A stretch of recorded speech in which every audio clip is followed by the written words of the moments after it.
Podcast.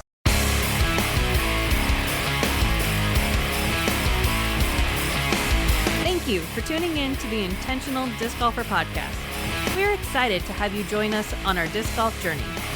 This podcast explores the physical, mental, and technical aspects of disc golf performance. We will also be discussing tools and techniques to improve your disc golf game as we work on improving ours. Now, here are your hosts, Brandon and Jenni Czuprynski. Thank you for listening to this podcast. Jenni, guess what? It's finally here. Hooray! Season 2 of the Intentional Disc Golfer Podcast, the long-awaited Season 2. It's here. We got a fanfare from the dogs. Baker's excited. Yes, he's very excited. Like the introduction said, I am one of your hosts. My name is Brandon. And I'm Jenni. And if you would like to support the show, get some advertising on here, either your own plug or we can create one for you, please get a hold of us at any of these places, Facebook, Instagram, at Czuprynski Disc Golf. That is CZUPRYNSKI Disc Golf. And on X at the IDG Podcast. That is at the IDG Podcast. Or email us directly at theintentionaldiscgolfer@gmail.com. Jenni, you have some announcements, don't you? Are you actually done listing all the places they can find us? I am. What about like Spotify? Oh, Spotify. And all those platforms. Oh yeah, all the platforms. All the platforms. Yes, we're on all major platforms. We're on Spotify, iHeart, Apple, Google, Amazon, just to name a few. There's maybe about 16 or 18 places that you can find us out there. All the big ones for sure, though. It totally threw me off when you said X because I'm like, what's X? Oh yeah, Twitter. Yeah, I was thrown off. The artist formerly known as Twitter. You're not wrong. No, I'm not wrong. Not on that. No. Hey, we have stickers. If you want some, I think they're going to be the last run we have of our original logo. We're working on rebranding our logo. So if you want one of the last stickers, go ahead and reach out to us at any of those places that Brandon already mentioned. And I guess you wanted me to talk about what's on our calendar, what we have coming up. I want to say first, though, that at Chief Kitsap Academy, we are just finished up our first round of staff doubles tournament. We did 4 weeks of staff doubles tournament. And right now the competition is pretty hot between Jeff Williams, Sean Crowell is group number 1, and Angelina Sosa and Baron Old Coyote. So looking forward to seeing who ends up winning our first round of dubs at Chief Kitsap Academy. And thank you to the Paul Macbeth Foundation for sponsoring our disc golf course. So where are we going to be coming up? Well, we have a couple week break because it's busy season for me at work. So we are doing the Windfall Masters Cup on Saturday, June 15th and Sunday, June 16th at Evergreen. And Brandon is signed up for MA3. I'm signed up for FA40. I was really trying to get him to go to MA40, but he's not there yet. And then I'm getting darn close. Well, they keep putting you with pros. I think they're telling you something. I know, the universe is saying something. And then we have my tournament, Sirens of the Springs at Shelton Springs. It's second year. We moved from a May contest to June because of the Honeybee Open for the Women's Global event, which I'm pretty stoked. I took 99th out of like 300 and something people in FA40, so happy about how I did. But Sirens of the Springs, you can check us out on Disc Golf Scene. I would like to take a moment to thank all of our sponsors for Sirens of the Spring. So, of course, the Intentional Disc Golfer Podcast, BC Construction. We have WC Plumbing, thank you. The Oak Table, we have Darkwing Disc. We have Chuck Mintz Disc Golf. We have Bex Warich. And think that's everyone. Oh, Oak Table. Did I say Oak You Table? said Oak Table. Yeah. Oak Table. Yep. Yeah. Thank you all the sponsors for Sirens of the Springs.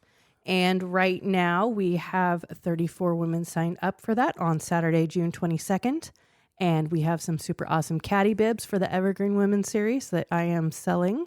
Those are rad. I thought it was going to be kind of corny, but those are cool and neat how they turned out. Yeah. I'm not going to have any problem wearing one of those. Well, it's unfortunate that you're going to be working the booth, so you can't even be my caddy for the event. I'm going to be selling cotton candy and popcorn. I might just bring those down from work. No, that's not a bad idea. Really? We don't have any power down there. You don't need power.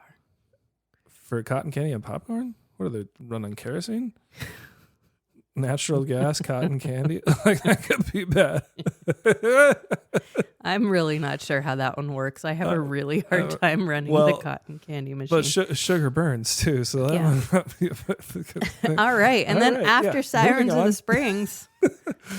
All right. So after Sirens of the Springs, you can find us at the Fort Steilacoom Open, Saturday, June 29th and 30th, the Sunday. And then my favorite competition is Ladies of the Lake. And Danielle and Chuck always put on a great tournament. And that will be July 6th and 7th over in Seattle. And then for whatever reason, we just signed up for the PAC-X Disc Golf South Sound Classic, which is going to be July 19th through the 21st. And it's going to be at Delphi, Shelton Springs, and Evergreen College. And the last one we're signed up for is the 4th annual Rain Shadow Open, presented by the Kitsap Great Escape, which we love their escape rooms.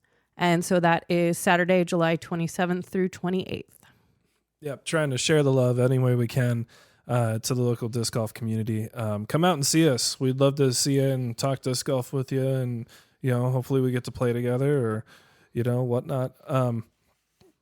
Let's talk about Sirens of the Springs a little bit more, because I'm excited because we have some sleeper sponsors. I can't say who yet, but we're hoping that we're going to bring them on board somehow. We also have aren't you doing some other extra little things to to defeat boredom or something? I don't know. Yes, so I do have some additional ideas for some fun activities that you could potentially do during a tournament. And I can't stress enough how different the women's events are from, say, the men's events. The women's events, we tend to have a lot more of the, I guess I could say it's cutesy, fun stuff. Like, it's a big party.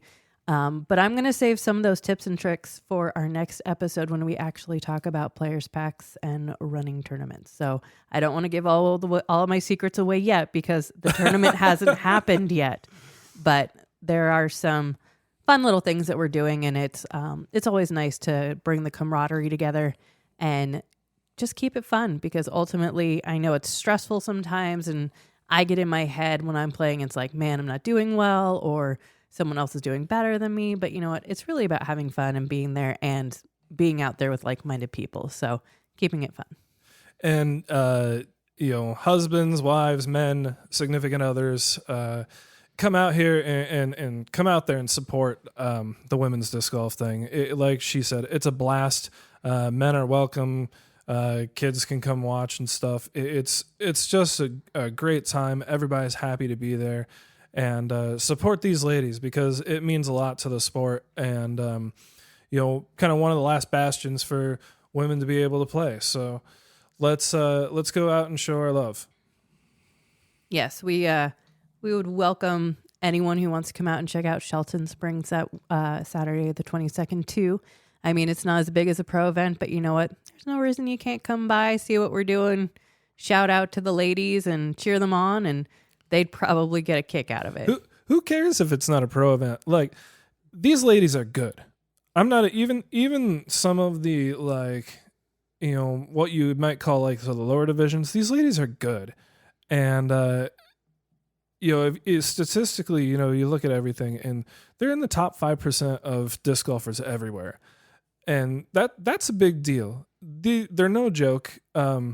And a lot of times when we play on meds cards with them, we get our butt kicked. So It's not a farce. These ladies are good. You're going to get entertained. It's going to be a great time. And I will put in a plug and say I think it's the past 2 tournaments that you and I have been in together that I've actually beat you. Oh, them's fighting words. No, it's just facts. Them's fighting. Purely evil. Oh my gosh. All right. So anyway, yeah. So get a hold of us. Come like us, support us, help us with the algorithm, all those things I'm supposed to say, and. Moving on to shout-outs. Shout-outs, yes. Part of the inspiration for jumping into action with this episode is we had a listener that fan of the show actually reach out to us, and I wanted to give him a shout-out. So let's hear it for Jeffrey Harner out of Texas. Thanks for reaching out and sharing the love, buddy.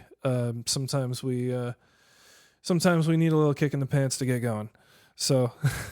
Well, I will go so far as to say that I've been finishing up my admin cert over the past year. So I've been working hard and then working hard on schoolwork. So that's everything was due on the 1st. So yay, I have a little more free time. Well, you got a temporary move into a deal, and so now you're having to do like 3 people's jobs at the same time. No joke. So she's a busy bee for sure. And that and going to school full time and managing a family, she's a rock star and a superhero for sure. Am I getting a cape? Are you going to wear it at the next tournament? Is it like the caddy bib? You're going to get capes? Oh, yeah, let's do that. Instead of caddy bibs, let's make them all superhero capes. No. Okay, come on. The caddies are awesome. Like they are. Like, yeah. Yeah. I was thinking about this morning. I could really see a rule being instituted where caddies have to be designated somehow, like have a button or a bib on, or be wearing a certain color or something like that. I could really see that happening so that there's not that integration of caddies and audience. And I think they have that for pro events. Do they have that for pro events? I think so. Okay. I don't know. Maybe. No, because I see a lot of them. I see a lot of pros just walking around kind of in their clothes, and they just wearing a bag. The pros, yes. Well, yeah, no, they're support teams. All right, she's looking it up. We got a rules check. I need a sound effect for that. I don't know.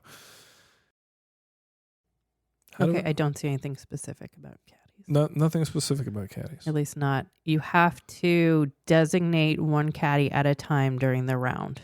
Okay, so you're only allowed to have one. Correct. But they must follow, including the dress code. Yeah, but there's not a separate dress code for caddies that says you must wear a identifiable bib that connects you to a certain player. No, but I think that's probably best practice by this point. Oh, it's definitely best practice, because if the caddy is the extension of the player, then they should be easily connected to the player. Mm-hmm.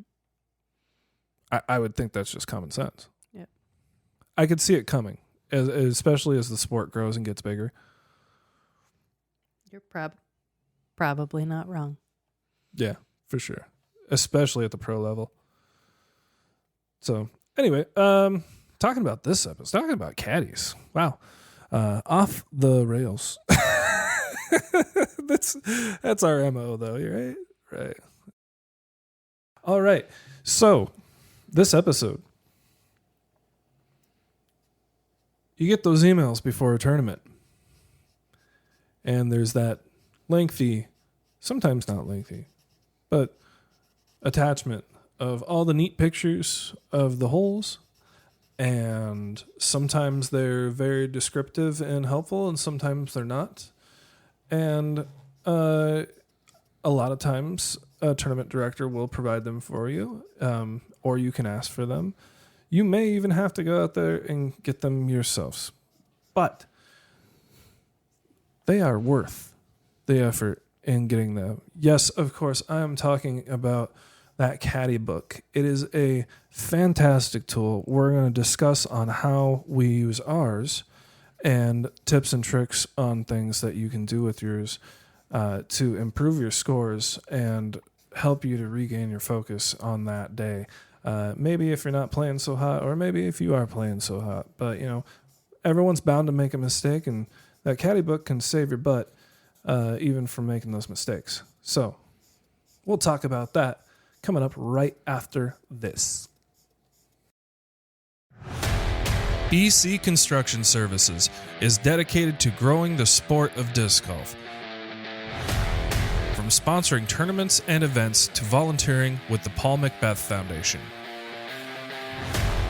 When you hire BC Construction Services for your project, you are supporting growing the sport that we love. Get a free quote now by contacting them at bcconstructionnw.com.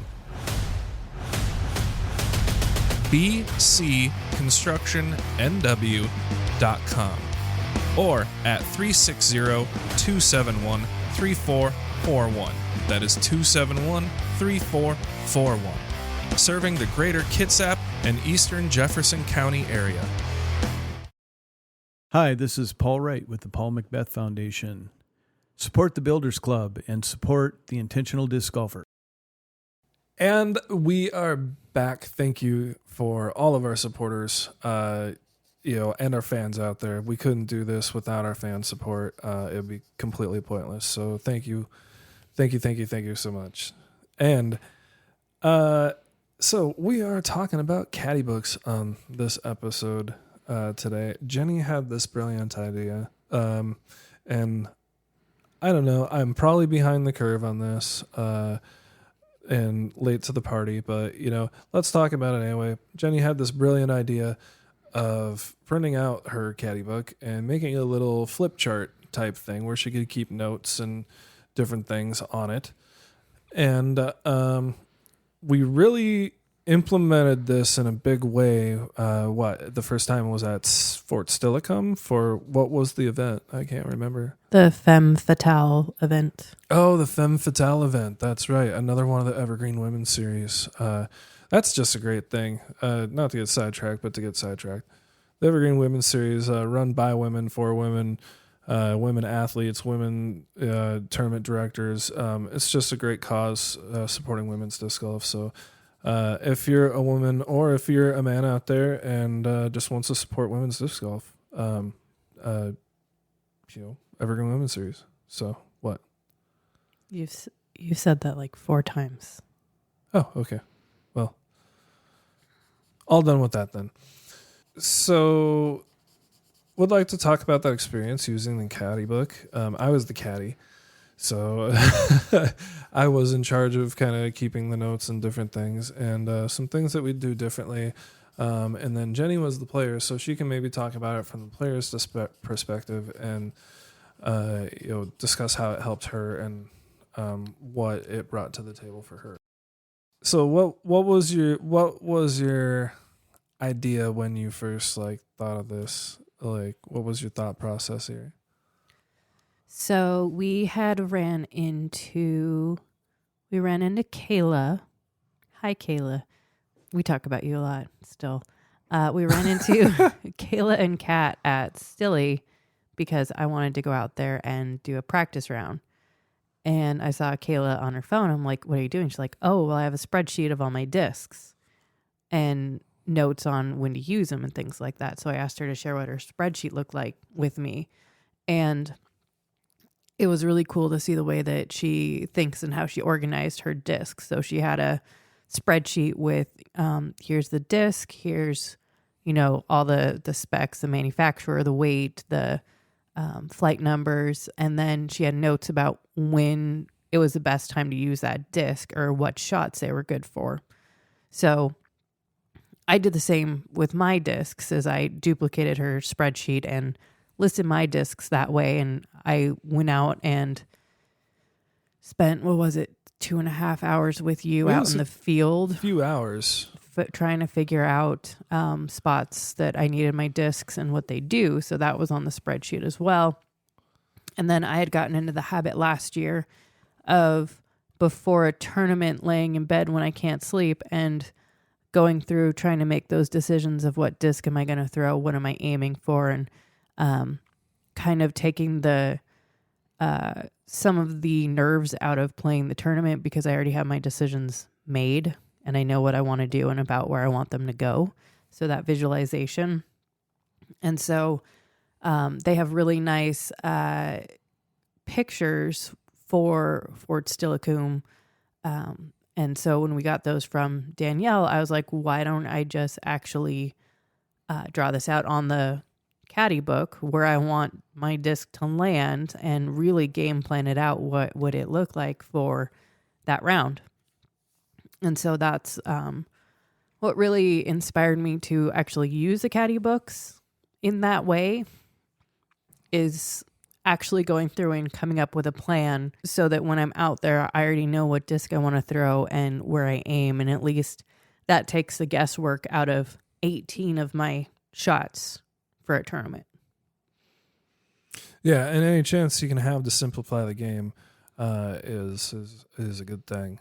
Well, let's talk about that for a minute. That's a great place to start. Is, in order to construct a caddy book accurately, you have to, well, maybe let's define what a caddy book is. So when a caddy book is when what Jenni did is she took the map of the course. Fortunately, some maps are more detailed than others, and the more detailed, the better, because important landmarks and things are going to come into play later in the discussion. But take that map of the course and line it up by hole by hole by hole, and basically be able to do flip cards. She punches a hole in it, puts a little binder clip in it so that it all stays together, and has little flip cards where we can keep notes about all sorts of different things, and we'll talk about all of those different deals in a little bit. But that's what a caddy book is. It's just another tool to put in your tool belt, and once you start using one, it's going to become an invaluable asset to your game in any given situation. And I can tell you that when we played the Cascade Challenge, that was probably my 4th tournament using the caddy book. And when I was at round 3 of Shelton, so I'd played it like 5 times, I had notes. Was that the really crappy day? That was a really crappy day. And that was, I was really, I had some of our local pros start following us around, and they were commenting on how good I was in the wind. And it was because I had notes on what I needed to do so that I could refer to those notes. And I'd played it 5 times and had my notes of what worked, what didn't work. And so I was really, it increased my confidence. And it also took out the, oh man, I'm nervous because now I have some pros watching me and I don't want to have a bad shot. But it's like, I've done this 5 times. I have the notes right here. I just need to do this. Well, and it seems like it evolves too, because your first round you take 18 shots out of the equation, and the second round you can essentially take, what is the 3 times 18? 72? No, 60, 56? Is it 56? Yeah, you can take 56 holes or 56 shots out of the equation. Essentially. Right. Every time you play, you've got 18 holes or 18 shots already planned out. Yeah, and then when you play more subsequent rounds, you can add more data to that, and it snowballs, and you can get a really, really clear picture of how to play that course and what your high percentage shots are going to be. Mm-hmm. It also helps with one place I'm at with my game is because I'm playing the longer holes and I have a longer range, is not feeling like I'm forced that I have to throw a mid-range or something smaller the second shot, that it might even be better to do 2 250-foot shots with my driver, and that'll get me ultimately closer. So it takes some of the guesswork out. And honestly, it takes away some of the need to need one of the rangefinders. Yeah. Well, and so now we're getting back into kind of where we were going before the detour to explain what a caddy book is. The heart and soul of any caddy book not only is going to be the course map and your game plan, but the heart and soul, what makes it all possible, is you need to construct what's called a shot disc matrix, which is kind of what you were talking about with Kayla and her spreadsheet that had all the stuff, and I do this and I do that. And so what we did, and I imagine all the pros have done this at some point or do it constantly, if not before every tournament, figure out what your discs are doing, figure out their ranges, and not from an anecdotal point, but from a hard data point, because there are optical illusions and things out there on the course. You might think that something's 200 feet away, but it's only 175. Well, if you throw a 200-foot disc, it's going to go way, way, way over the basket when there's your bogey putt.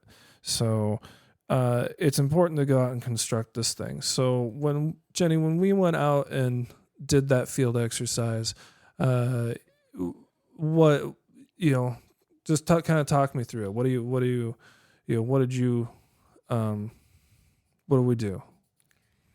Well, first you badgered me into watching Holland Handley's video on what is it that you're subscribed to? Is it Power Disc Golf? Oh, Power Disc Golf. Yeah. Yeah, Power Disc Golf Academy. And that one talked about taking your discs and filling 12 slots in your bag with your overstable, understable, neutral, and your drivers, mids, putters, and fairway drivers, something like that. It was like there's like 12 to 16 different slots, and it's a great video. It kind of changed the way that I was thinking about my discs anyways, because they have the flight numbers, and the flight numbers are going to do something different depending on each person because of how they throw and their mechanics, and there's all sorts of factors in it. So finding out which discs do what for you, which is very much what we're about, is finding out what your game is, as opposed to like Brandon and I have very different games. So whenever he tells me that, oh, that disc is a Nova this or an Nova that, it's like, dude, that means nothing because I don't throw a Nova. But being able to make those connections of, here's my most understable disc, here's my reliable straight disc, here's my, I need to do a go to the right, whatever that's called, or if I need to do a long pushing hyzer or turnover. Yeah, that one. Forced turnover. Yeah, so knowing what those discs are, we went out in the field and you're like, here, I'm going to put all these cones out now, pretend they're trees and throw around them. And it's kind of hard to do, but it works. But it's like, wow, that is the smallest tree I've ever tried to go around. So it was fun trying to figure out that, and it made a big difference. And I cleaned a lot of discs out of my bag that day. Yeah, for sure. So what the field work drill is that we did, we were constructing a disc shot matrix, and so this is going to give us some important information that's hard data. We can get basically an average idea of where her discs are going to break. So when the turn and the fade switch over, that's the point at which the turn switches over to the fade and the disc turns over and starts going to the ground. So the bite point is really important because then you can know when things are going to move around on you and what you can expect from that. And also understanding the different shots and techniques and things that you can get out of some of these different discs. So when we went out to do the field work, the drill that we set up was we put 3 cones to mark 3 throwing positions, one center, one about 20 foot to the left of that, one 20 feet to the right of that. So if you measure something like a soccer field, along one of the lines, probably like down by the goal somewhere, the goalie box, put 3 cones, one on each corner and one in the middle.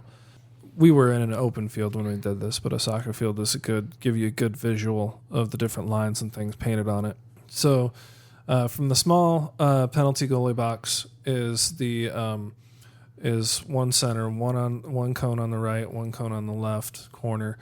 And then we took our rangefinder and planted 3 cones at 150 feet out in line with those same cones that we just put on the line as best we can. We just eyeballed it, fairly well. And then we put our practice basket, 200 feet out. And the reason that we chose those distances was because it's about 75% of Jenni's range overall, maybe 70-75% of Jenni's overall range. So it would be a good chuck, but it would not be taxing so much on our arms, so that we could throw a lot and figure out what's going on there. Start off at the lower ranges because that's where you're going to make your initial cuts and everything, and then as you progress, you're going to be making less throws because you're throwing less discs. We also use that to help me determine how many discs I need to throw to get warmed up.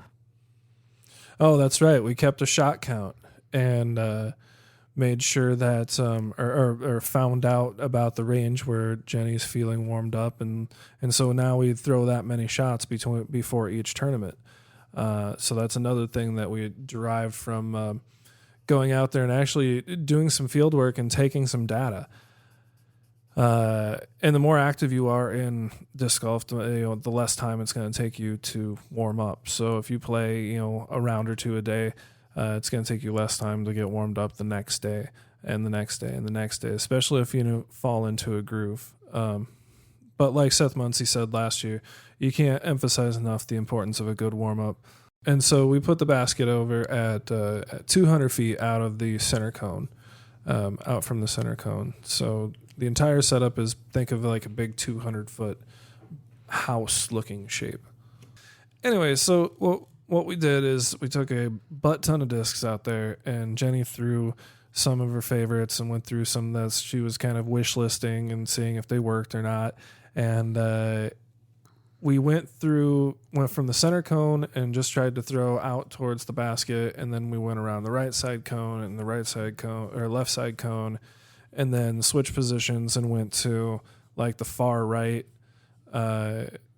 throwing position and went around each of the cones to the left on like an Anheuser line. And then we went to the other side and did the Heiser lines from the far left position around each one of the cones to see what the disc did. So the discs at 150 feet, they were strictly out there just to measure what's happening at that interval, so that it was easy math. And then once we made our initial cuts, that was only for mids and putters. And then we went out 50 feet further for the drivers. Oh, that's right. That's what we did. Yep. So anyway, so after we made the initial cuts and everything, went through and tested them again, right? Yeah, I made some cuts and then went through them like twice. Went through them like twice, made some more cuts, and got it down to, what would you say, maybe 5 or 6 discs? I think I ended up with like 12 in putters. 12 in putters? Okay. And then you only had a few drivers that you had to throw. So then, like she said, we moved the whole setup out another 50 feet. So we moved the measuring cones out to 200 feet, and we moved the basket out to 250 feet. And then we had her throw her drivers and measure what they did. And being that we knew the width of our setup there, which was 40 feet, and we knew the length of our setup, we could set up a grid. And with that grid, we could figure out flight patterns. We could figure out right exactly where those things break. You know those flight charts that you see on the walls in your disc golf shops? Well, they actually do mean something. However, if I could throw like those charts say that those discs are supposed to fly, then I would be really, really, really good. So what's most important here is to make sure that you create your own flight chart in a way that's going to make sense to you, going to be measurable, give you concrete data, and actually be representative of the way that the discs that are in your bag fly for your particular style of game. Yeah, and it was a big takeaway last year when I did the clinic with Ella and Holland, and they said, now that you have your mechanics down, you're going to start throwing the disc and it's just going to flip over. And because your disc is now flying the right way, having those really understable discs that we start with aren't going to keep working for you that way. Well, let's talk about that for a second. Get sidetracked again, but Jenni, your form has come made a boatload of progress. Like, I think that you've probably between last year and this year, you've added 100 feet to your stroke. Like, what are you doing differently? What's helping you out? Like, that's a great point that you just brought up that I'll stick in there somewhere. So last year, I spent the year doing standstills. I only did standstills, and I worked on the what I thought was throwing flat, just working on those mechanics without a walk-up. Towards the end of last year, and then this year, I have now reincorporated a walk-up. And it's not with the walk-up and the standstills, it's less about throwing the disc and just having really good mechanics and not trying to throw the disc. It just goes. You're talking about with your new form. Yeah. Yeah. And I've gone up to, I'm no longer throwing lightweight discs. I'm throwing like max weight discs. Yeah. And I never thought I could. What are your F9s? You're like 178, something like that? 173. And yeah, and they flip up like no problem. Yep. Yeah. And that's because of the rotations and the spin that you're generating on those things. Like, they're going 100 extra feet. We got that one snapshot of you, and it was like perfect. It could have been on like Sports Illustrated. It was such good form. If Sports Illustrated ever had disc golf. I think wasn't Paul Macbeth on Sports Illustrated at some point? I thought he was, or was it Men's Health or something like that? No clue. I don't know. Just some little disc golf trivia lore. Yeah, Paul Macbeth. Yeah, when he did disc golf's $10 million man or something like that. I don't know. Whatever it is. Anyway, caddy books. All right. So, we're talking about your disc shot matrix. So we got a lot of valuable information from that drill in particular, where your disc cuts over, how far it's going to cut over from left to right, how far you can throw in realistic terms. I'm going to say this about my fellow gentlemen out there. Throwing 400 feet is a long way. Throwing 300 feet is a long way if you actually go out there and measure it. So, the old talk around the water cooler or the porta potty before a tournament, as it may, is oh yeah, this I could throw 400 feet or whatever, and and I doubt any of these guys have actually gone out there and really measured it. So the whole point of doing this field exercise is to be really, really honest with yourself, measure everything, and really understand the backbone of how your game works and where those things end up flying to. So, yeah, because I know the thing is like distance, like how far can you throw? And it's like, oh, I can barely. Like, I remember I would throw like 12 shots on a hole, and I can make it like 30 feet. Well, watching people that are just starting, it's because they don't actually have the mechanics. And once you have the mechanics, the distance comes with that. And honestly, the courses that we play here in Washington, I mean, we're not up at Kayak where we need 600 feet.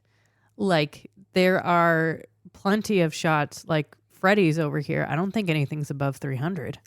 Yeah, and it's more of a approach game at this point. Very short and technical courses with a lot of obstacles. And I think one of the comments I heard about the pros at Shelton was they appreciated that the Shelton course, they actually had to bring out their mid-ranges, because a lot of the pro courses, it's just distance, driver, putter. But with the short technical approaches or short technical shots, they actually get a chance to use other discs that they don't use as often. Yeah. Yeah, for sure. At least not for pro events, maybe for just for fun. For sure. Hey, real quick though, shout out to Connor O'Reilly. Like, that guy's a class act, and he stood there and kind of chatted with me for a minute, and he signed all the kids' discs and everything. Just a heck of a nice guy, and glad he made it up here to play our little course up here in Shelton, Washington. And shout out to Kirby too, Kirby Snyder, for also letting the kids kind of fan around him too. So thank you, Kirby. Kirby's the man. Kirby's a good guy. And then didn't we sick James on Clint? Oh yeah, Clint. Gosh.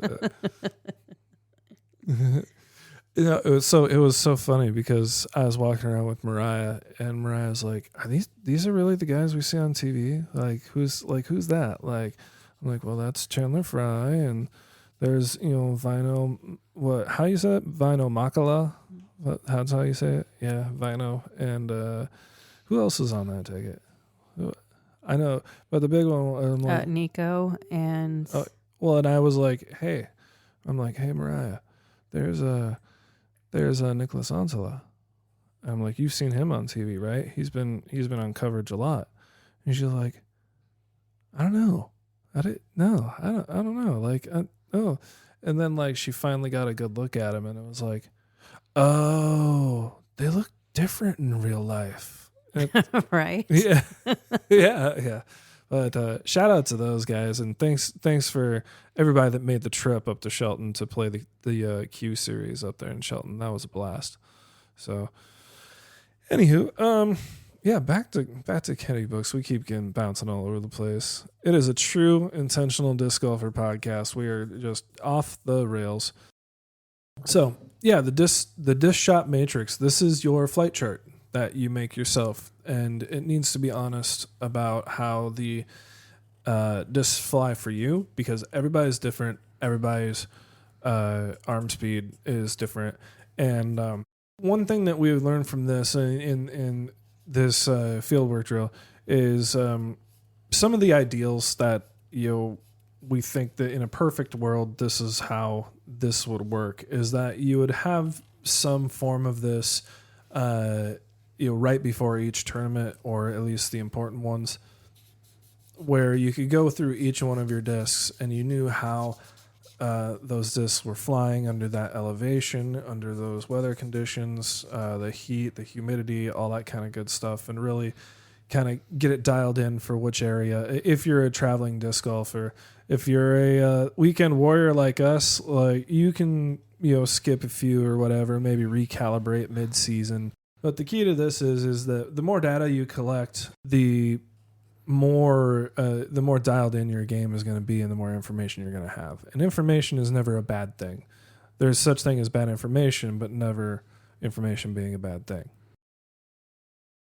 This is Seth Muncie from Disc Golf Strong. Thank you for listening to the Intentional Disc Golfer podcast. Great to have you here. So understanding your disc shot matrix is going to help you to form your caddy book when you go out and you start actually gathering data out there on the course. And so, like, Jenni, when we went and played the practice round at Stillicum, what kind of data do we collect and everything on that? We didn't actually have the book then. Oh, that's right. We had it tournament day, right? But we did make a few notes, like in your phone and whatnot. It seems like a lot of people have some form of this, right? Yes and no, but the thing is that a lot of people get in the moment and then they don't follow their game plan. And when honestly, part of the game is when you see people no longer following their plan, you know that either something's really changed or they're, really scrambling. So with the caddy books, like I said, I use this for notes for me of what disc I would throw for my drive, kind of where I'm aiming for or where my preferred landing zone would be. And then also like courses like Shelton, it's like, okay, so wind. What would be my alternate disc if there's wind? What is my game plan there? So that I already have two potential shots that are significantly more likely to happen than, the million things that could happen. And that way, at least I have a game plan. So then when I get out there, I take those notes and it's like, yes, this worked, or nope, that was a really bad idea. And then between rounds, I can go back and check my notes and see if I want to keep something, change something, depending on whether, how I'm feeling, how the disc is doing. Like, it's a good place to have everything written down that's intentional, and it also doesn't look like you're on your phone. That's a good point about not being on your phone, yeah, and not like paying attention. Mm-hmm. Yeah. I've come to dislike strongly technology as of lately. Ideally, you would start constructing your caddy book like before any kind of tournament round, and like I said, collecting as much data as possible. The more data, the better. But at least you owe it to yourself to put in a practice round before the tournament and fill out your caddy book then, and if you have it by then. But fill it out then. Maybe contact your local disc golf association and see if they can send you the media file or something. So not all of them have the media file. So a lot of the times, if the course has the picture at the tee box, take a picture of it, and then you can edit it on Word. Or the other option is if it's on UDisc and it has the smart course where you can see it through the picture, you can screenshot that and make that into a caddy book as well. Oh, no kidding. You can do that too? Yeah, that's what I had to do for one of the courses. Oh, that's nifty.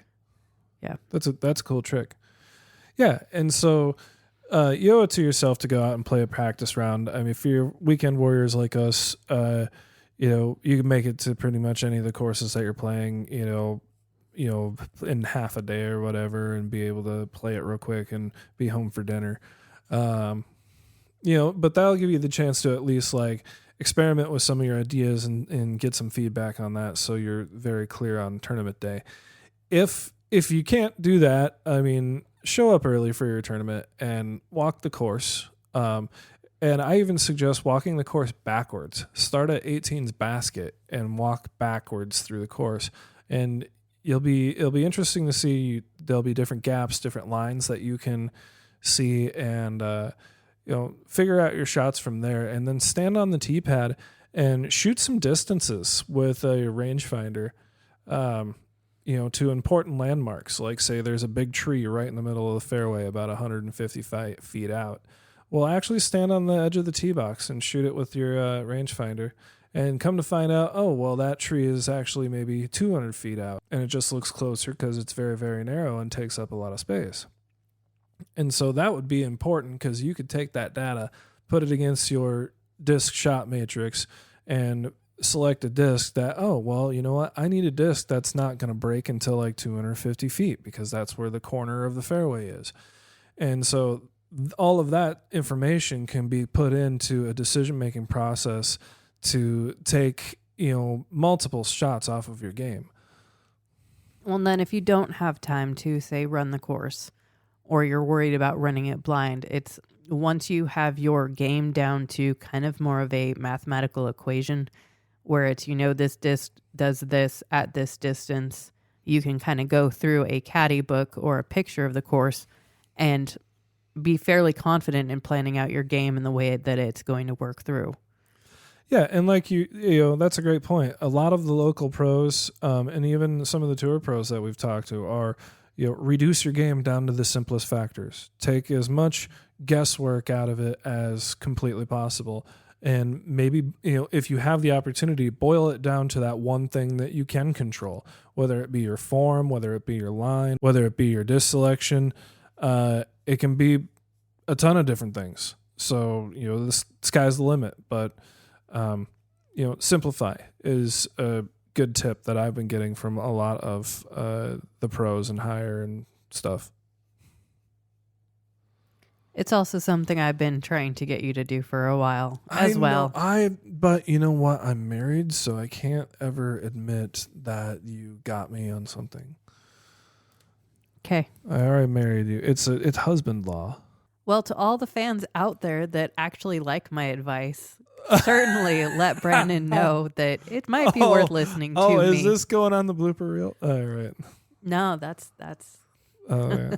Yeah. I don't know. We are in discussions about creating a blooper reel this year, so that might not be so family friendly. I don't know yet. Well, it'll all be done in good taste, though, huh? Yeah, so, mark out distances on your caddy book, and if you have that shot matrix and have that dialed in, it might change your mind about a lot of different decisions that you're making, and especially understanding if your disc is going to break right, break left, how far off a center it's going to finish, and if you have your own flight chart, you can pretty much map out the course. Yeah, because by that time, then it's just kind of watching the game. And it's like, yep, that worked. Nope, that didn't. Yeah. So like when I was out there actually taking notes during the round, some of the things that I kept detailed notes on this, and some of the things that I took down were like environmental information, like was there a wind that day? Because it was a rough day. So I only put certain notes on my caddy book, and there was space there. I'm like, okay, I'm going to have notes for a while. No, Brandon wrote like paragraphs of notes of things that I'm like, I don't care about that. Like, I get that's how he thinks and that's his game, but those aren't the notes that I wanted that would have helped me the way that I think. Well, it's that kind of stems from a conversation and also kind of a common complaint about UDisc and other data keeping things for disc golf is that it doesn't really tell the whole story. It's like, okay, you're keeping stats on your stuff and you go off the fairway. Well, how far off the fairway? Did you have an open line? Are you behind a bush? Are you buried in a hole somewhere? Is it it doesn't tell the whole story, and like circle one isn't always the same as being on the green, because sometimes there's a big rhododendron right there blocking your way. So you can keep more detailed information and shot type information, whether your putt was obstructed or not, whether it uphill, downhill, side wind, whatever. You can do all of those things. So plus, if you have a caddy book on paper, like the ladies that I played with, they actually saw that I printed mine out, and so they printed one out too. But they were smart and they put it in like a Ziploc bag because it was raining. I didn't do that because I wanted to take notes. Which comes down to tip number 2 is if I were to do the caddy book over again, is we're going to have to figure out some way to protect it from water in case of bad weather. Well, I told you that I wanted to get them to laminate them, but then you have to take notes with like a Sharpie or a marker and it can change. So, well, as soon as water gets on there, it's going to wash away the marker. So it's pointless. Anyway, so when we were out playing the round, because we did not do our caddy book ahead of time, we had a kind of a basic idea because we had played the course a few times as far as like the first shot goes. What are you talking about? When we went to Stillicum. I had it planned out. The whole thing? Yeah, so I had the entire, when I did it for actually every tournament I've played since April, I have had a caddy book that I print out and I pre-plan every shot I'm going to make, and I take notes on what things could potentially change that shot. Okay, so you put it in there as degree of change. Well, like I would write F9 or Roadrunner, depending on what I need, or F9/diamond. And then when I actually went out there, like, so the one from Shelton right here, like it has... It's completely destroyed. That hence the waterproof. Yeah, but it has all the notes, like where I landed and what I threw, and then it's, if I haven't made any new notes, like I know that worked well, and so it was just check, yep, that's the first shot, yep, that's the first shot, yep, that's the first shot. And then as I went through, I actually started making them with, okay, if I land here, throw this, land here, throw that. Okay, I need to learn to not throw my putter 50 feet past the basket. That type of thing. Yeah. Good stuff. Yes. Yeah, so we sat down and we planned it out the night before. We did that for me. You have yet to actually do it.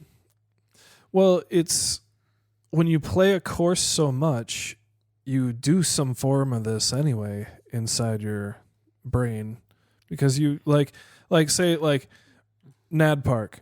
I know basically about every single shot and every single position that I could throw if I had an ideal round. And I'm going to disagree with you because Okay. we are trying to be intentional. And if you want to be more intentional about the game, you need to write it down on paper with purpose and then follow the plan. Because I think if you do this for the next tournament, if you actually plan this out for the Windfall Masters, you are going to have a huge increase in how well you do in the game. Well, we're going to need to go down there and put in some work. I've played Evergreen enough that I can look at the caddy book from here.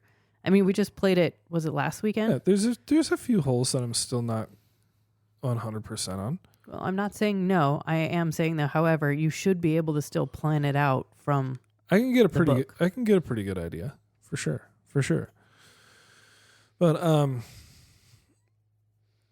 yeah, so we planned this thing out and had we played the course enough that we had it pretty much memorized. But I remember this. We sat on the couch. Now that you jogged my memory, we sat on the couch and figured out like landing zones, different places, lines to the basket.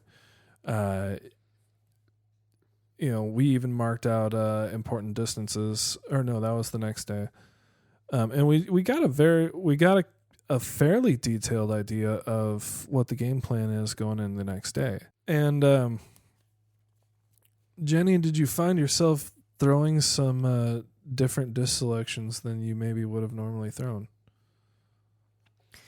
Yeah, so going through, I know, I sound sad. So I bought some really pretty discs, and I just finally bought the duplicates of those discs, and those discs are now in a pile right here under our kitchen bar counter because they're not in my bag anymore. So I got to add in some dream discs, like the Thought Space. I just think are beautiful, and I actually now have one in my bag, so I'm happy about that. But going through this, it was, I really don't need to keep a Mamba in my bag when I can do the exact same thing with a Mantra and do it better, and it just works better. So, yes, we had it all planned out and going through these steps of figuring out what the discs do for me and becoming more intentional with the game, simplifying as much as possible. It's now I have discs that I can do different shots with a lot of the same mechanics. They fill the same hole that having two would be. And then I'm not, do I want the Mamba or do I want the Mantra? Like the question's gone because I only have one. Yeah, each disc in your bag has a specific purpose, and it's not necessarily there to, just because you like it to be there. Yep. Yeah, each one of those discs is assigned a specific shot shape and then a backup of each disc. Yeah, so I also have, I've gone through and tried to get the exact same disc as much as possible. So now I have one in my, typically it's in my cart, and then I have all my discs in the putter pouch. So that's how few discs I have, is they all fit in a large putter pouch. And then I usually keep a second set of the same discs in the cart. And those are my backups in case I lose one or something. Like whatever, if I think it would really throw off my game by not having that disc, I'll put the duplicate in my cart, along with all my water and my coats and my towels and all the things that moms might need, extra snacks for my caddy, The canoe oar. Yep. The trolling motor. Yep. Yep. Bug zapper. Gotta have it. Yep. The tennis racket. That was a revelation in this house. Yeah. I've always wanted one of those electric tennis racket things. Ever since I was a kid, and they're just so darn cool. And I'm still terrified. My mom would never let me have one. She would never let me have one. Okay. I don't understand it. Back to disc golf. Yeah, but so the flies are so freaking big that we had to zap them twice. He's not wrong. They're well-fed flies. Jeez. So, anyways, okay. Back to the disc golf bag. So I have two bags. I have my go bag, and then I have my tournament discs, and it actually is helping me to learn my discs more. And also I have my second set of discs that are starting to get used and beat in as much as my tournament discs. Yeah, so you like if you lost one in a tournament, you could switch over and it would be very, very similar to what you're throwing already. Yep. There wouldn't be much of a transition. Yep. So what you're kind of talking about is like disc cycling. Sure. I don't know what disc cycling means other than Brandon's decided we need to go down to see Matt at 360 and we come home with a bunch more discs. Like that's the cycle. My bank account goes down every time we walk in the door. But no, it's thanks for supporting us, 360 Disc Golf. Or are we supporting them? I don't know. I think it's mutual. Yeah. It's probably mutual. Yep. You know, scratch my back, I'll scratch yours type of thing. I can't sing their praises enough. They're great people down there, and they know their stuff when it comes to disc golf. Been in business for what, a ton of years? Yeah, enough. Didn't they just celebrate like their 20th or something? 20th year anniversary. The biggest pro shop in the Pacific Coast, I thought it was. Something like that. I don't know. Yeah, I don't know. It's disc golf for heaven. But anyway, what were we talking about? Oh yeah, so disc cycling. Disc cycling is you understanding your disc's stability as the plastic breaks down and kind of making sure that your discs stay in a similar zone as to what you're used to throwing. Because, you know, we've all had that sidewinder that it's overstable, and all of a sudden one day it flips up and flies straight, and it's like, oh crap. You know what I mean? So keeping track of that kind of stuff is another thing that you can use your disc shot matrix for, is understand, you know, the different weights and flight patterns of, you know, different discs and how they morph and change over time. Right, Jenny? Yeah, I would say I haven't experienced that probably as much as you have. And I don't know. I hit a lot of trees a lot harder. I was going to say, I don't know if it's because you hit more trees or you just throw harder, but I haven't experienced it as much in my game so far. Now, that's not saying that I'm starting to experience it now, because I am starting to, like, I notice the difference between my two bags. Well, I think it just goes to say the more consistent you get, the more you're going to notice these small, you know, differences in flight paths and weights and different things like that. You're probably right.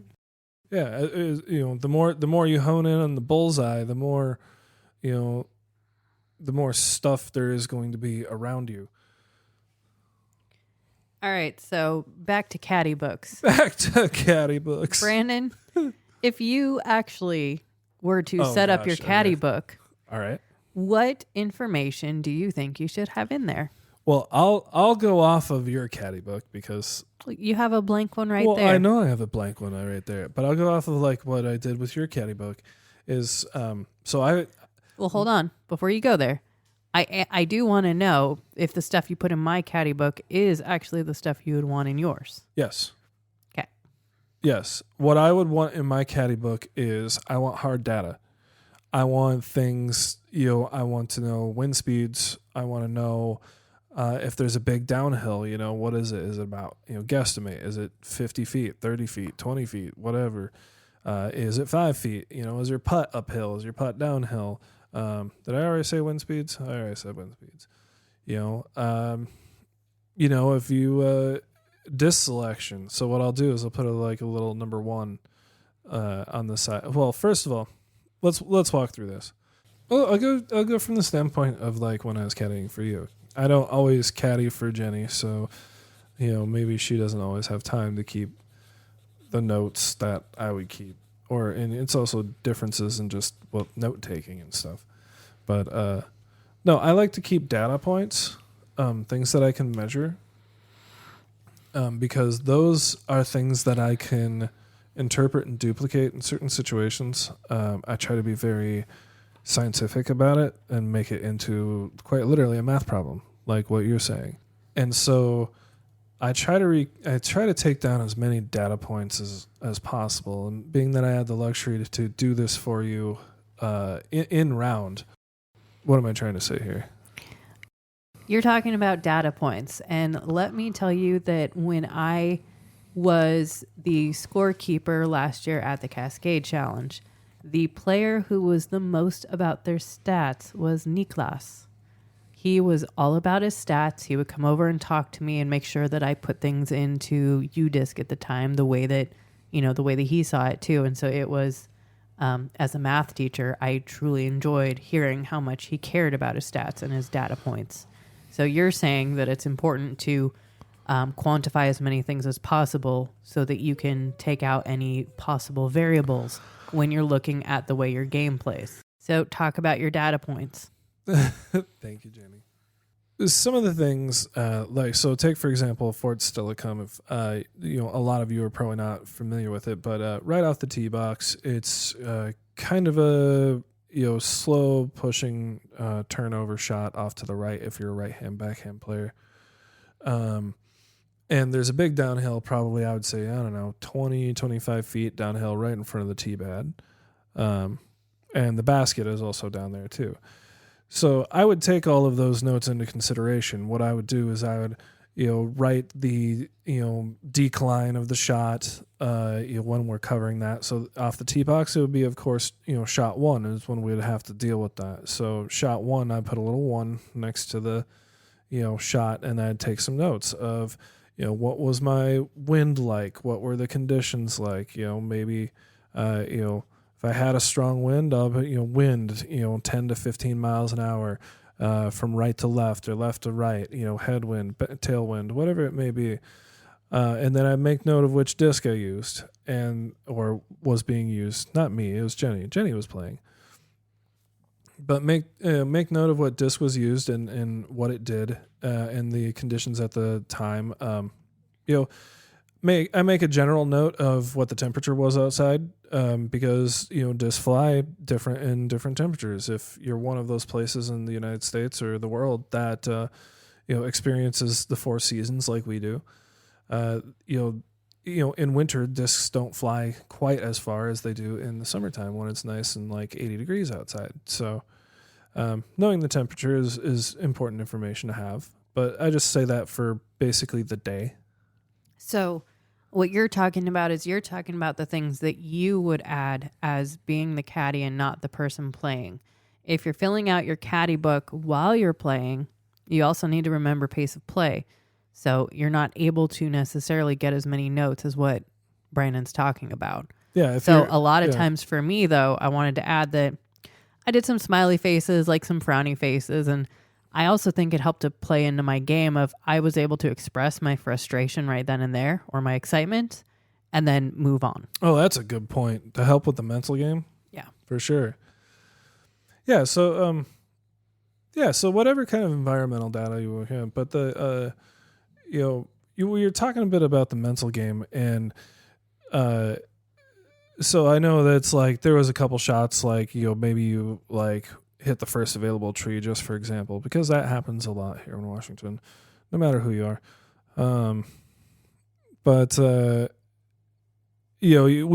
I think we make a note real quick, like in the caddy book, like shot one, like frowny face or something like that, or grr, or something like that, or not even write anything, just blank because you're ticked off at it. So that aspect of it helped you to get out of that funk and just kind of deal with it right then and there? Yeah, I think it did help a little bit. Yeah. Because even with the excitement, like of getting a birdie, I actually was able to string a few together at Shelton because I'm serious though. I know, but did you ever read your caddy book, what it said? Why? From Stillicum? No, from Shelton. Yeah, it's right here. Yeah. Yeah, this is my caddy book. Was it from Stillicum? It was the last one you played, Honeybee. Oh, no, I haven't read that one yet. Oh, yeah, you should check that one out. But trying to stay within a neutral zone, so not overexcited and not, upset. So in between there. Well, that's interesting. So that works kind of as like a mental reset for you, is to make that quick little note and have that moment, and then it's like it's there, it's out there, it's no longer inside of you. Yeah, kind of. I never thought about that like that, but that's very. It's like journaling. It's like journaling. Therapeutic journaling. Well, Jordan Peterson's been talking a lot about this self-journaling, self-authoring program thing that he's, and it from what I can tell, it sounds like it's a good idea and that it may be helpful. So I don't know. Yeah, environmental information, but also other data points that we can have is talk about what disc you used, and that could change from one round to the next, and most often does, depending on environmental conditions. But like another environmental condition could be: is it raining outside? If it's super wet and the ground's wet and it's raining and miserable, that would probably be an important distinction to note on your caddy book. With ours, I don't have to denote it because, the corners are worn away and half the stuff is it kind of just melted pink all over. Yeah. Well, you use a pink pen on your caddy book. Like, I don't know. You use whatever pen color you want. I know, but I'm saying that like it disappeared. It just melted into the paper. It did. One way or another, it helped your game mentally was it helped you get back on the program. Because I remember there was a couple holes like it did not go the way you planned right off the tee box. If I can think of like number 9 at Fort Silicon, where it went up into the weeds on the right side. And you can move on at any point in time. Oh, you let me... But no, what I'm saying is that I believe you still took a par on that because you were able to shake that off. You looked at your book and figured the game plan. You had a backup for this and made the adjustment. And part of your success on that hole was going back to your shot matrix and understanding the adjustment from that location. It wasn't going back to the shot matrix. It was going just back to the plan. Yeah, but don't you have to... Sometimes when you're going back to the plan, don't you have to modify aspects of it now and again? Like, say, if the plan was to end up left and you ended up right. Yes. However, I'm not actually going back to like my notes that are the shot matrix like I know a lot of my friends do. We do some form of this in one way or another. This is more talking about actually putting it down on paper and looking at what's in front of you from a purely data standpoint and trying to make those connections and interpretations because I know I'm surprised at what I've found. And Jenny, you were surprised at what you found. You're going out there this year with a whole entire new bag. I've got 6 molds in my bag that I haven't really thrown that before because they just work in different ways. You've also started like a Lone Star bag, and now you have a Discraft bag. Like, it's peculiar. I'm just having fun with it. My tournament bag is still all Innova, except for a couple things, like the MIDI. I was going to say, except for your MIDI. The MIDI, that's my go-to. But anyway, yeah, different plastics, different brands, different flight paths, whatever. You might surprise yourself. Yeah, and I would put out there that if you're one of those, especially women, if you're a player who just has the discs that the men in your life have told you to just have, it's worthwhile to go to the store and actually check out what's out there, find different discs in probably not so used plastics or better plastics. It makes a difference, and it can improve your game by having the right equipment and not necessarily just what some guy said, hey, this would be perfect for you. So, well, if they're making comments on that, like, but at some point in a competitive disc golf, career, whatever height that may take you to, like, you owe it to yourself to know your game and know it inside and out to the point where you don't need to necessarily have those support figures around you. And there's nothing wrong with that because, everybody has doubts or wants to ask a question once in a while. They're not always going to be around for one reason or another. Say they have a work function or something going on. And, being able to still be successful on your own is much desired, I would think. Well, and I would say playing the women's events and then also playing a lot of male-dominated events, I get to the point where it's like I'm not carrying my bag. I have someone else touching my stuff. Like, I love you. Go away. I need to just get back to I have to be self-sufficient for the game. So there's times where I kick my caddy off to the side because I'm not carrying my bag anymore or I'm not pulling my cart. And I need to center myself back on, okay, this is how I normally play when I don't have a support person with me. Well, I like the role of being the support person and filling out your caddy book because it also gains me valuable insights to my game because a lot of your shot shapes and patterns follow a lot of my shot shapes and patterns and translate over to my game in a nice way. So it's helpful for me to play that role. And not even that, but like as a teacher, my background as a teacher, one of my favorite things I did was I went and watched other teachers teach and made reflections on how I teach and what I like that they're doing and how can I implement that in my classroom. So you're going through the same step. And I know we discussed it about the Cascade Challenge of how we watched some of the pros and even when we're watching TV.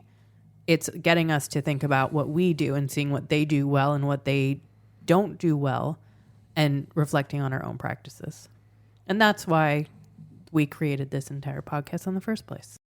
All right. So we got through shot 1 on the caddy book. Take down environmental conditions, data points, blah, blah, blah.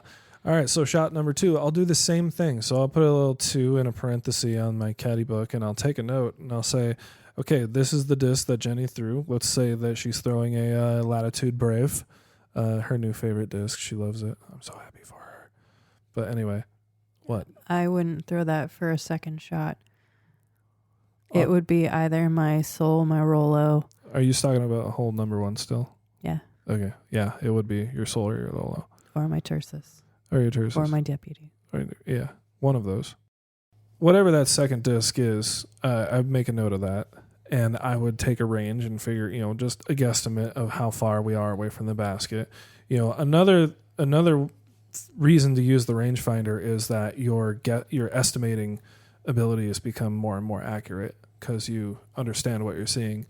So even if you don't have a rangefinder, it's very helpful to get one. I'd get a range and find out how far she was away from the basket. I'd make a note in the caddy book, maybe draw on the map a little bit with a dark pencil so I can erase it to show where she landed, what the result of it was. I'll make a note if we hit a tree or something of that nature. Just whatever happened on that shot that I can measure, I'm going to make notes of it. And then same thing on number 3. I'm going to say, okay, here's where it landed and this is the results and then all the way up until the hole's finished. And I'll do this. And sometimes I'll make notes on the map itself I'll shoot a important line mark. Let's say there's a big rock in the middle of the fairway, like on kayak. There's a big rock in the middle of the fairway. Maybe I'll shoot that and say, okay, that rock is 275 feet out. So essentially, out of play if it was Jenni's game, in play if it was mine, but towards the end of my shot. And I like having the notes actually on the picture of the caddy book as opposed to I take notes on the back too, but it's good to be able to see if this is where I was trying to aim for and whether I actually that was a landing zone with that disc or not. So it also helps to make your skills better of being able to go through the thought process without being on the course. Well, and I love being able to do it that day in live action when you're playing because, in certain circumstances, the weather conditions and things can change between round 1 and round 2, but in a lot of circumstances, they're pretty similar.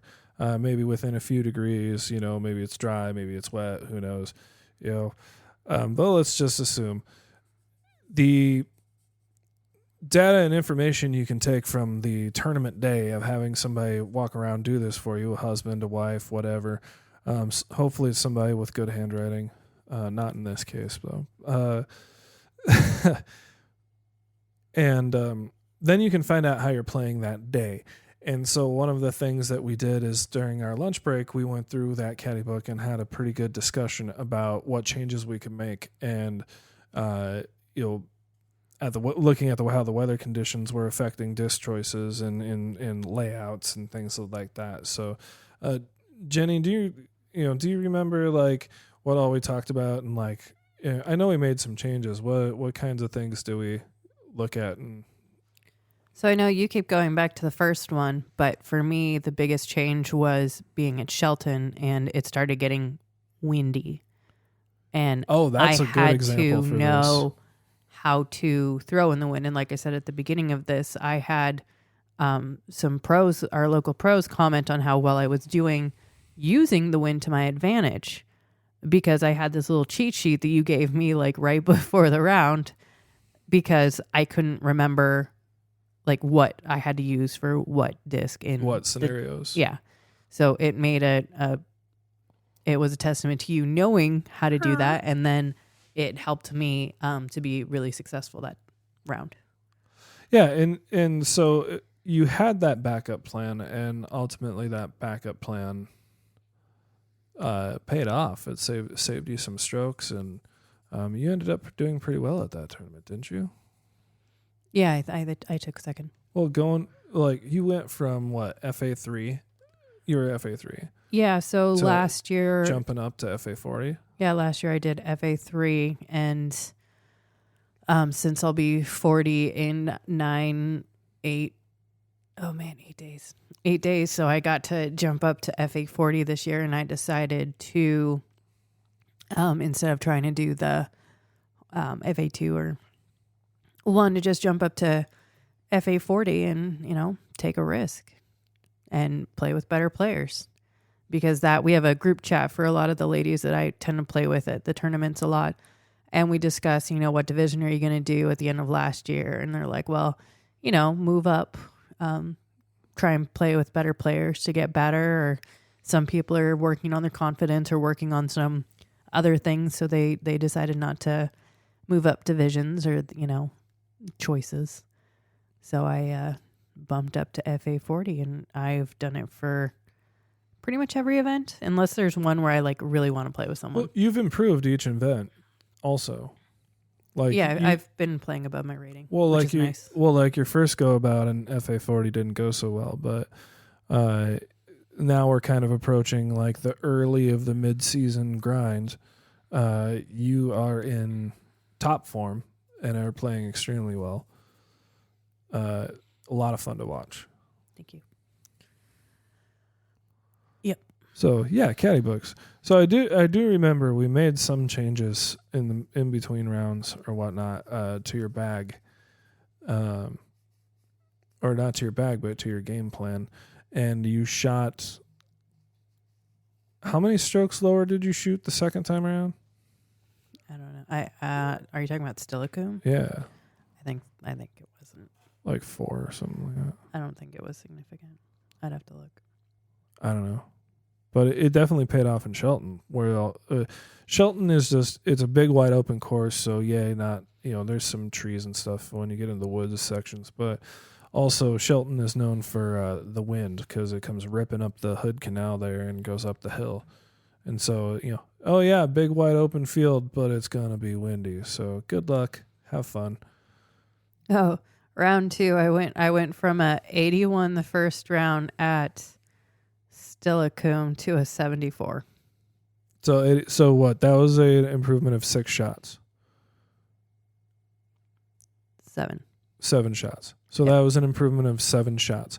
So just by taking notes and record keeping on this round, we were able to save you 7 strokes the second time that you went around. So what if I went to any golfer and said, hey, I know how to instantly take 7 shots off your score? I don't know a golfer alive that wouldn't take that deal, right? Yeah. Just by doing this one simple thing. I mean, that's the kind of stuff that wins you tournaments. Yeah, so I'm even looking at like the Cascade Challenge, and round 1 I was 67, round 3 I was 64. I'm not going to count round 2 because that was the hard one. Oh yeah. But well, you little can changes. I dropped compare- 3 strokes. Well, you compare like and like. The second round of the Cascade Challenge was a completely different course. And but the first and third day were the same course. So if you compare the two, you drop 3 more strokes off your score. well, and I want to say that I'm getting more accurate with it because Shelton Springs the following weekend, I believe, I had a 70 the first round and 69 the second round. There you go. So it's just, So if you can go out to a course and continue, regularly drop 1 or 2 or 5 shots, like that's proof in the pudding right there. I mean, these caddy book things are working out, but that is also coupled with a lot of hard work and a lot of personal growth and development, and a lot of practice. There's no replacement for hard work. that's true. Yeah, so the second round we made the adjustments, brought the scores down significantly, and the scores have been going down and down and down ever since, just both because of personal improvement and also knowing and learning more about your game. So I guess the theme of this episode is like, you know your game. Do you really know your game? Yeah, and do you have someone in your life you can talk to about your game? Because it actually does make huge improvements, being able to have that person you can talk with. Even if it's just a process. But, Jenni will be first to say this, that her and I think very differently about it. I think more mechanically in engineering because that's what I do, like physics and stuff like that. Yep. I was going to say that I will try and find that first caddy book because I still have them all, but I'll see if I can get them uploaded to our Instagram and potentially our Facebook so you guys can kind of see what we're talking about. That'd be great. And then we'll see how Brandon does using his at the Windfall Masters Cup. I'm excited for that one. Yeah. Well, because it's the same layout twice. Yeah. Right. I don't have to make adjustments unless I screw something up. You might want to make adjustments. I might want to make it. Well, it's about data points. It's about understanding your game, without the emotions, because when we get emotions involved in these decisions, we start to make mistakes. And anybody that has ever played the sport of golf in any of its forms understands that, emotional control and regulation is one of the most important aspects of the sport. And I think that's one of the things that makes it so attractive, is because it's so very much split down the middle, half physical, half mental. So that was kind of a discussion on caddy books and how we use ours, and some of the data and results that we've collected. But, you owe it to yourself to know your game. And that in itself is going to upgrade your athletic performance, even though you're not making like any huge physical changes. It makes a big difference. Yeah, you need to know your game and be intentional about it. And this is going to probably open your eyes to things that you were not aware of, especially if you go through and do the shot matrix. Check out that video by Holland Handley on Power Disc Golf Academy. Yeah, Power Disc Golf Academy. Yeah, it was a eye-opener for me. And then, actually sit down and look at a caddy book. And it's like, we look at the picture when we get to the tee box and it's like, oh, I think it's there. Oh, I can kind of see it. But when you actually sit down and intentionally write out what you want to do, it changes your game. Well, another thing to note is like a lot of these placards that you see at the beginning of the tee pads, the distances and things are as the crow flies. So no trees, no lines, no anything. And it's somebody stood in that spot, shot a laser and ranged it in, or sat there with a tape measure and actually walked it out. And if you're forests or anything like the woods around Washington, trees grow, and all of a sudden there's bushes and branches, and a itty bitty little tree could turn into a really big mando in the future. So a really big mando, yeah, that's a big mando. Like that takes that shot out of play at Rain Shadow, but almost. Yeah. I remember what I was gonna say. What Jenni is saying is right. How many times have you been in that situation where not really sure what to throw? You go to your favorite disc and you're like, okay, I'm going to do this just because, it's comfortable. I feel comfortable with it, blah, blah, blah. But the payoff is that if you keep all these data points, you can go back to that and say, well, here's the shot, the shape, the disc. I've done this before and it's only had like a 30% success rating. As where if I have this shot shape and I can manufacture this somehow, it has more of like a 70% shot rating. And so it can help you make decisions as far as your, shot shapes, decision-making approaches, drives, different, all the different aspects of the game. That's what I'm saying about making emotionally based decisions in your game. May feel good, but it's not necessarily going to produce you the best results. And so having concrete data points that are interpretable is very, very important. Yeah. Go with facts, not feelings. It makes a huge difference. And if you've never even thought ahead about what your game is, I mean, if you say that you're going to make a plan, even just try sticking to the plan. Like, go do a casual round and stick to the plan and see what that feels like, because that might be just enough to change your mind. All right, so we're going to get wrapped up here at this Season 2 episode of the Intentional Disc Golfer podcast. How about you guys, our people out there in listener land, why don't you shoot us an email or leave us a comment? Let us know how you guys use your caddy books, and let us know, some things that we missed or what you would put in there, or if you have any good ideas, and also, how share your caddy books. Let's see they look like, but keep it clean, for sure. No cussing or politics or, the big five or whatever it is. I don't know. They put that in their caddy books, politics. No, but they put that on social media. Maybe not. I don't know. But anyway, let's hear about your caddy books and the different things that you take note of in your caddy books and how you use those. And let's also go a step further and let's hear the stories about how they've improved your game and how they helped you. So that email again, if you want to reach out to us, is theintentionaldiscgolfer@gmail.com. That is theintentionaldiscgolfer@gmail.com. So Jenni, you got anything about before we sign off of here? Nope. Are you sure you don't have anything? I'm hungry. Sign up for Sirens of the Springs. All right, all you ladies out there, get disc golf tournament. It's going to be great. Sirens of the Springs, Shelton, Washington. When is it again, Jenni? June 22nd, the Saturday before Father's Day. June 22nd. Be there or be square. All right. So anyway, this is the Intentional Disc Golfer podcast, and we really, truly believe here that disc golf changes lives. I'm sorry. It is not. It's a Saturday after Father's Day. It's a Saturday after Father's Day. Yes. June 22nd. Yes. That's the right date. Yes. June 22nd, 2024. Sirens of the Springs. Bring your family. Women's disc golf tournament. Meet the professionals. Play with the amateurs. Sign up yourself. Win fabulous prizes or even sign up for the raffle. Join now on Disc Golf Scene. That is Sirens of the Springs at Shelton Springs, Washington. Why do I see you as like a little boy standing in front of the mirror practicing this voice?